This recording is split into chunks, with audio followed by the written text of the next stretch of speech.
In Excel, you can convert any data range into an Excel table. And when you do that, you get some extra functionality, some extra features, and a table design tab with a lot of extra tools. And there are some solid reasons for using Excel tables. For example, when you convert a data range into an Excel table, you can easily format your data in various styles. Also, you can filter and sort your data quickly. You don't have to freeze your header row. And a very important thing is that Excel tables work very well with pivot tables. And the reason behind is that Excel tables are expandable. You can dynamically add rows and columns to your data, and then you can refresh your pivot tables for reporting or any other purposes. So in this video, I'm going to show you an example. We will convert a data range into an Excel table, and then we will look into some of the reasons for using Excel tables and some of the features we get when we convert a data range into an Excel table.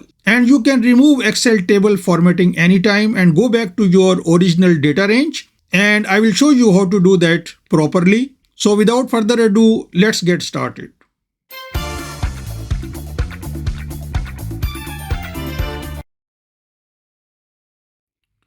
So here is an example data range with 8 columns and 30 rows.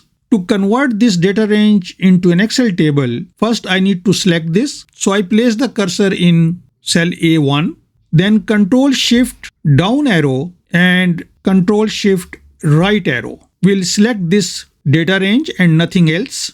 Now there are 3 ways to convert this data range into an Excel table. The first is if you are in Home tab, you can click on Format as Table. The second method is if you are in an Insert tab, you can click on Table, and the short key for creating Excel table is Control T. So let us start by using this method. And now this dialog box is showing me the range of the table from A1 to H31. And the first row is a header row. Therefore, I will keep this checkbox ticked and I click OK. And by default, it will apply this blue color banded row formatting, but you can change this anytime. Now the table has been created and we got this table design tab. If I press anywhere outside the table, this table design tab will disappear. But if I click again inside the table, this will again reappear. So if I click on that, these are some of the extra tools that we get when we create an Excel table. To change the formatting, you can click on this little arrow and then you can select any of these beautiful templates available in this table design tab. So let's say I select this one. Now if you look at the header row, you will notice that now we have these little arrows that we can use to quickly filter the data. For example, in this employee data example, if I want to see only the employees from New South Wales, Australia, I can first uncheck all these and then check the New South Wales and click OK. So it will show me only those employees that are in New South Wales, Australia. And now you will notice that this arrow has changed to the filter icon, and to go back to all range, I have to select all and press OK. Other than this formatting and filtering and sorting capability, there are some other tools available in table design. For example, if you don't want to see the header, you can uncheck this and the header row will disappear. Similarly, if you don't like these alternate color rows, you can uncheck this banded rows and your rows will be of one color only. Most of the times we have to get a total of our data. For example, in this data, if I want to get the total of this salary, I don't have to write any formula when I'm using Excel tables. I simply need to check this total row and a new row will appear at the end of the Excel table. And now I can put various formulas very easily and quickly. For example, I don't want this formula which is placed by default by Excel. So I click on this little arrow and I select none. Instead, I want to put a total here. So I place my cursor where I want to put the total of the rows. I click on this little arrow. And now I select this sum. So in this way, you can put all of these formulas. As you can see that there are various formulas, sum, count, minimum, maximum. So you can easily place any of these formulas in this total row when you are using Excel tables. Now, another reason for using tables is that when you create a table, you can give that data range a particular name and then you can use that name instead of the data range in Excel formulas. So when we created this table, a default table name was given to it. But if you want to change that name, you have to click on Formula and then Name Manager. So here we have this table icon and a name which is table 6 at the moment. So I can click on Edit and I can give it a name. For example, my table. Spaces are not allowed. Only underscore can be used. So now I click OK and the table name has changed.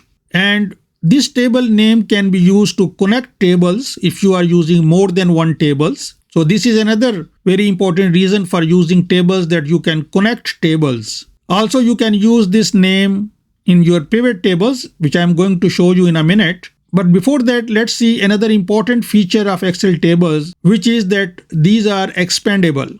So for example, if I want to add another row, I can place my cursor here and I press tab. Another row will be added.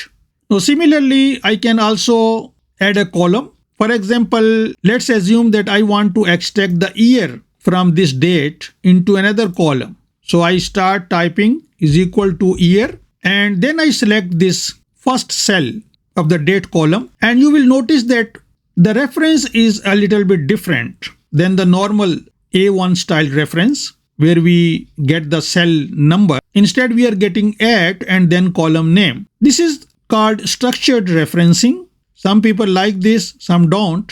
But I think this makes it easier to understand the formulas. And now if I simply press enter, the year will be extracted from the date column. A new column has been created. I don't have to drag any formula. Without dragging, I have quickly created a new column. And now let us name this to year. And also let's rename this sheet as well.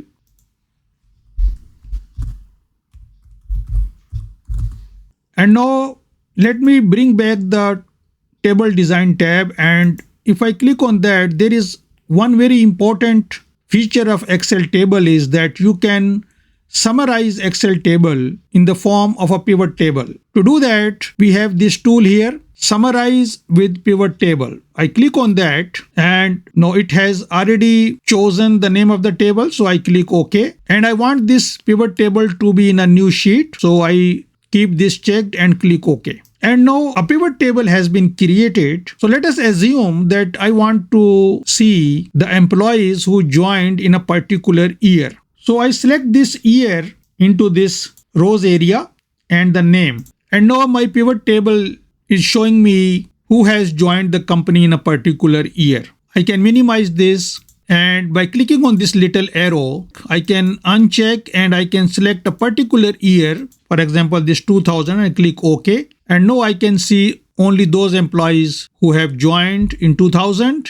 And now my arrow changed to this filter icon. It means I'm not looking at the full range. So I can select the full range if I want, and it will show me the complete range of data. And when I say that pivot tables work well with Excel tables, the reason behind is that because these tables are dynamic, so if I do any changes in this table, those changes will be reflected automatically after a refresh in the pivot table.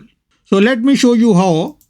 So currently there are 4 employees in year 2000. So let us see if I remove one of these employees from my table. So this is one of the employees who joined in year 2000. So let's say I remove this row by right clicking and by deleting. And now we have only 29 entries. If I go back to my pivot table, I need to refresh this. To do that, I click on any cell and I get 2 tabs here, Pivot Tables Analyze and Design. So I should be in the Analyze tab, and then I have this refresh button. When I will click on that, the pivot table will be updated. So I click on that, and as you can see that now we have only 3 employees who joined in year 2000. So due to this reason that Excel tables are dynamic and there is a refresh functionality available in pivot tables, you don't have to worry about the data ranges. You can simply refresh and get the new pivot tables for reporting or any other purposes.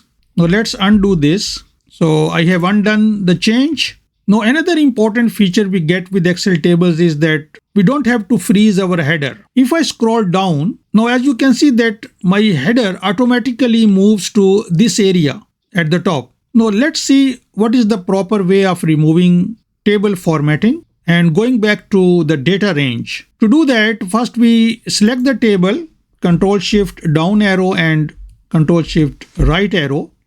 And now in table design, you have this convert to range option. So this is one way of going back to the range option. The other method is you right click and you look for table and then you have this convert to range. And it will ask you once again and you click yes. Now we have gone back to the range, but the formatting is still there. So let's undo this. Now if you want to get rid of formatting in the proper way, then you should first clear the formatting. If I click on this little arrow, I have this option at the end, clear. So now the formatting is clear, but table is still there. And now you select again the table and now you convert to range. And the benefit of this method would be that you will not lose your manual formatting, because I have formatted the font size to 14 for this sheet, while by default when I create a new sheet the font size is 11. So if you convert the table to a range and then you remove the formatting, for example by using any of this clear formatting method, you will also lose the manual formatting. So therefore you first clear the formatting using table design tab and then you convert your table into range. I hope it makes sense. So this was a detailed introduction to Excel tables. And that is it for today. I hope you liked this video. If so, please give it a thumbs up. Thanks for watching and see you next time.